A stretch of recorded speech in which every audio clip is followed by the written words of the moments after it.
All right, everybody. Welcome back to the channel. As promised, although many people didn't really ask for it, I said I was going to make a follow-up video to what I did with my garage gym. I put that last video out about my garage gym and all the transformations back in July. Here it is, the middle of December.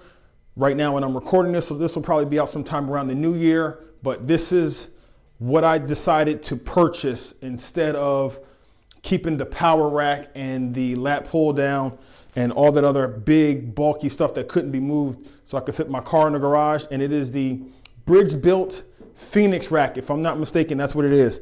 There's a lot of reasons why I went with this over other racks that are foldable, or you can store them and make the footprint smaller.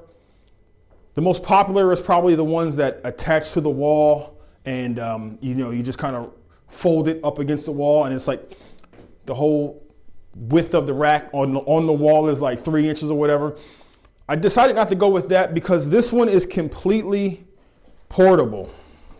Like if I spent another 60 bucks, I can get wheels to go right on that little post right there with the four bolts. I think you can put wheels somewhere around here. As a matter of fact, I think they go back here in the back where those two holes are, or something to that effect.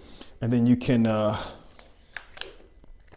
actually like move it around. It's a lot more portable. I wanted something that if I wanted to go outside with it, I could take it outside. If I wanted to just get rid of it, take it out the garage altogether, I could do that. So that's why I went with this one. And I know Rogue makes a foldable rack, Titan makes a foldable rack. Rep, I'm not sure about Rep, but they probably do. Another reason why I went with this one, like I said, there are several reasons, is because Bridgebilt gives you your choice of custom heights for a reasonable price. I've certainly called Rogue and asked them how much would it be to get a custom rack with the height that I need for my garage, and the markup or the cost for that is just ridiculous. Whereas Bridgebilt, it's kind of like an extra $100 or something like that. And I think I got the 87 inch or 86 inch. I think my ceiling is like 88 inches or something like that here in my garage. So I got something that just fit my garage, which is what I wanted. I am 6'2", and I wanted the maximum height I could get on the pull-up bar. So, why not get all you can out of it? But I did pay an extra couple $100 for the clear coat. The clear coat actually took a while. It took a long time. It took like over 2 months to get this in. I ended up actually having a conversation with the owner, and I cannot think of his name, but it's the guy from Instagram. I've seen his videos, obviously. I did my research on the rack.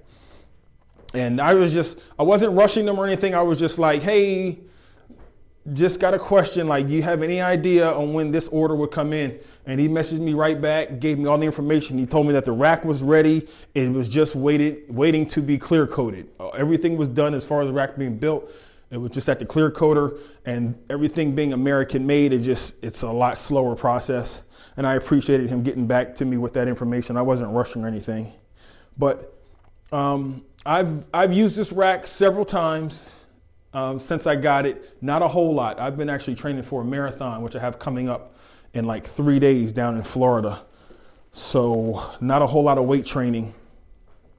But the rack so far is amazing. It's pretty good. What I don't like, and everyone else has done videos on this, and you can see it's not the easiest to fold. You really have to have some strength and some balance, because once you take the pins out, and I know I have them backwards, I just don't want to, I didn't want to try to force them in this direction.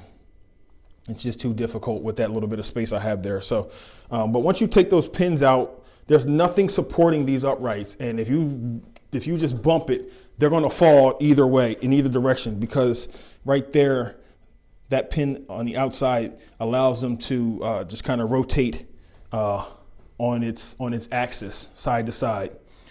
That's about the only thing, is just folding it up and unfolding it. But once it's folded, I spent another couple bucks, like I said, on the pull-up bar, and I want to do the pull-ups. but that allows it to be a little bit more stable. This is optional. You don't have to have the pull-up bar with it, but it does add some stability to it. So this is a well-built rack, in my opinion. I think I paid, I don't know, $1,100 with the upgrade. You can get a rack, just a bare bones rack with no paint, no clear coat, I'm sorry, no color, no clear coat, no pull-up bar, for about $800 or $900, and then you add the pull-up bar and the clear coat. And then I actually had, like I said, the height. I asked for a couple more inches on the height.